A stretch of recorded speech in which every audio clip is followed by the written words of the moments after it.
The AOC Q27G2S offers an interesting proposition. It comes in at around £280 in the UK and has a 1440p IPS panel that runs up to 165Hz. In this review, you're going to be seeing if it's actually worth its price tag. Now, before jumping into this review, I should just point out that this monitor is also available in an 155Hz refresh rate.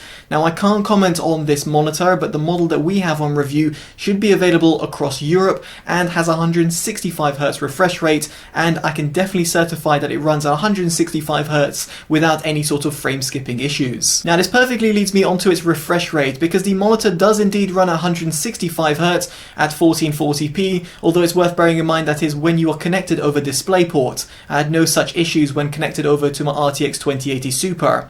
Although if you do have an HDMI output, in other words if you have a laptop or indeed your DisplayPort is used by another monitor, then you'll be limited to 144Hz refresh rate because of its HDMI 2.0 capabilities. So with the refresh rate out of the way, let's get on to the overall response time of the monitor. And here I was left actually pretty impressed. Would I say it's class leading? No, it's not exactly as good as the equivalent BenQ or Acer IPS 1440p monitors that I previously reviewed on the channel. However, on the whole, I was just left pretty jaw-dropped, specifically given the fact that there's very little inverse ghosting even on its maximum strong overdrive mode.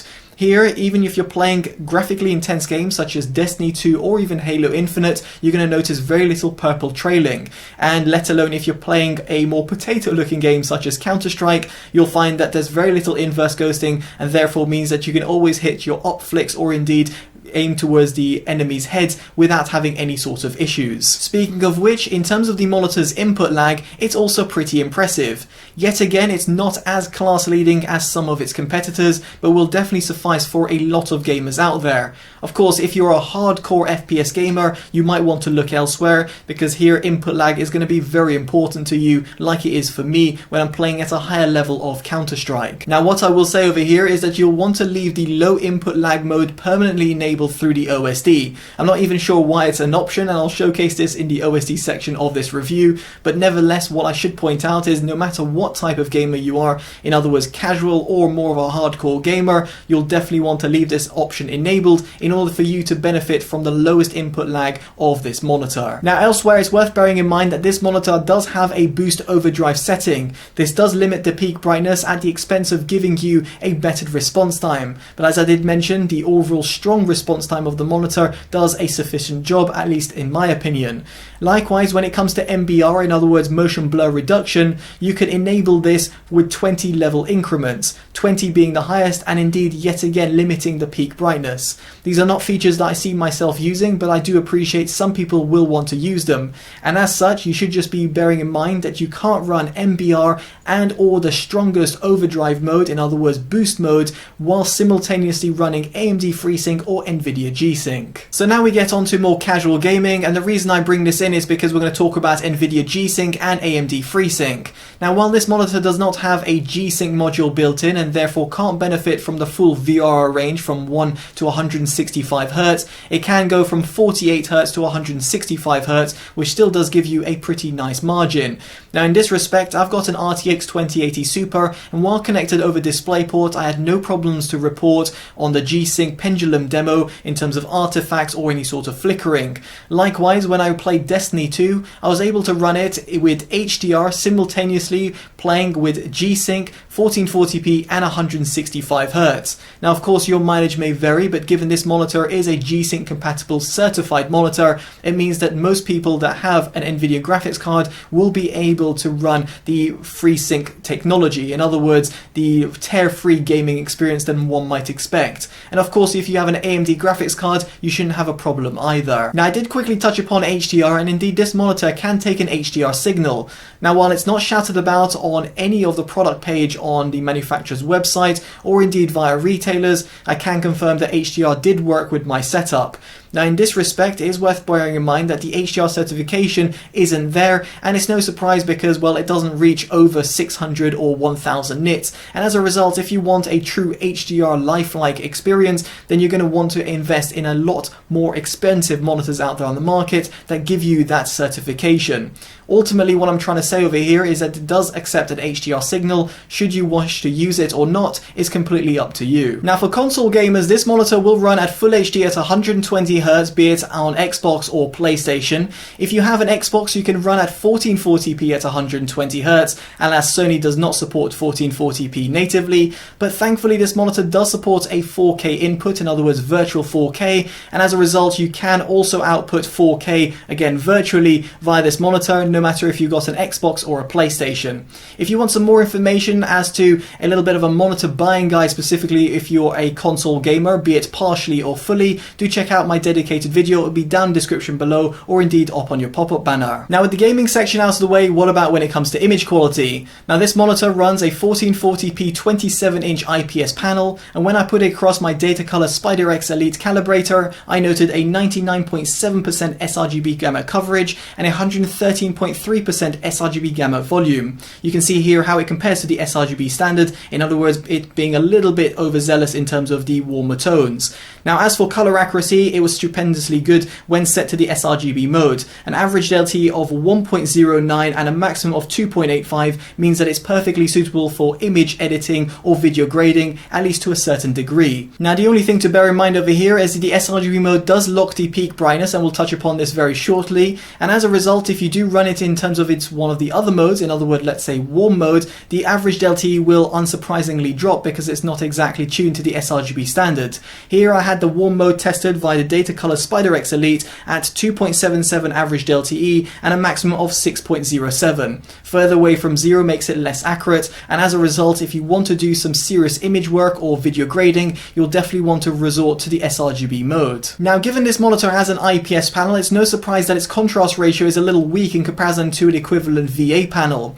Here I had it tested at 950:1 using my Calibrite CC Display Plus calibrator, which I'm choosing to use for contrast ratio testing and brightness. Speaking of which, in terms of the peak brightness that this monitor will get, it hits around 196 nits in its sRGB mode, and thus is definitely lower than the 440 nits that this monitor can achieve outside of sRGB mode, such as in warm mode.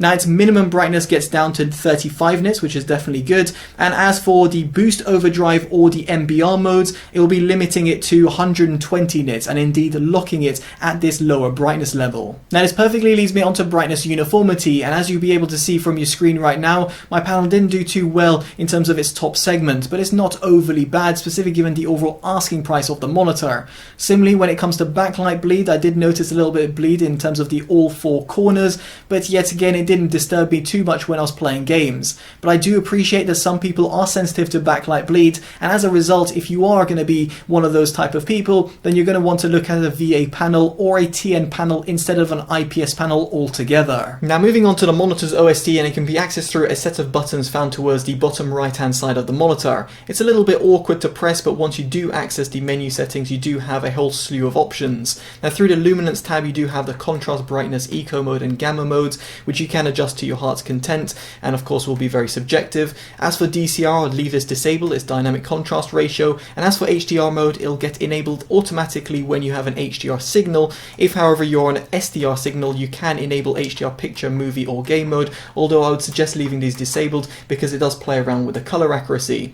Now speaking of which, the colors over here can be adjusted between warm, normal and cool mode, and then you've got the sRGB mode which gives you that better color accuracy, and then you have got the user mode which can allow you to tinker around with the RGB values. I think most will probably be wanting to use the warm mode unless they're doing any picture editing or video grading.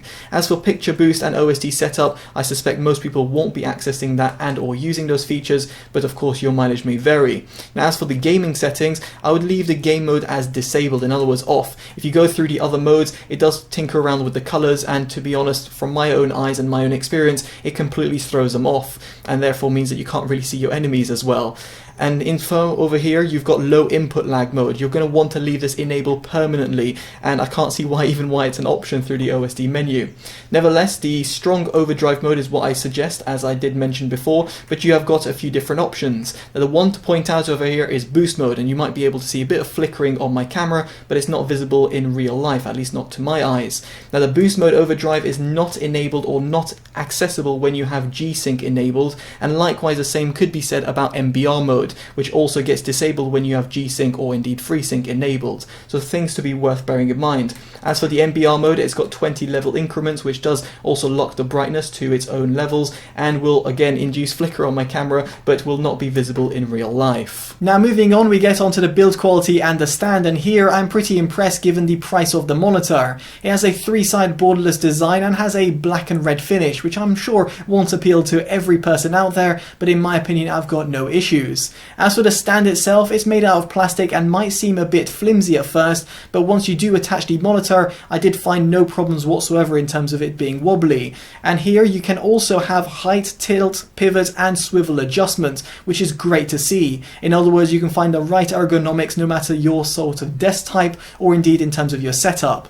Of course, if you do wish to mount this on a monitor arm, you can do so because it's got VESA compatibility as well. And so this brings me on to my verdict, and frankly I must say I'm pretty impressed on the whole with the Q27G2S. Yes, it won't compete in terms of input lag or response time in comparison to the equivalent 1440p Acer or BenQ monitors, which I previously reviewed and will be down in the description below, and similarly can also be found for roughly the same price. But if you're not a hardcore FPS gamer like myself, then you might find that this monitor ticks a lot of boxes. 1440p at 165Hz with an IPS panel, which is also color accurate when it's set to the sRGB mode. Elsewhere you've got a nice ergonomics and a fully adjustable stand with a nice design with a three-side borderless look.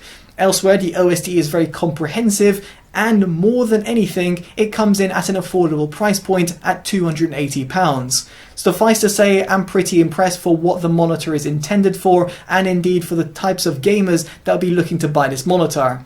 And as a result, it actually gets my value award. Now, I'd be intrigued to hear your thoughts of the monitor down in the comments section below. And of course, if you like this video, do drop a like and subscribe and hit that bell notification, all of which will be greatly appreciated and will continue helping me deliver honest, independent reviews like this one. Now, as such, I've been Totally Dubbed, and I'll hopefully see you in the next one. Take care of yourselves, and goodbye.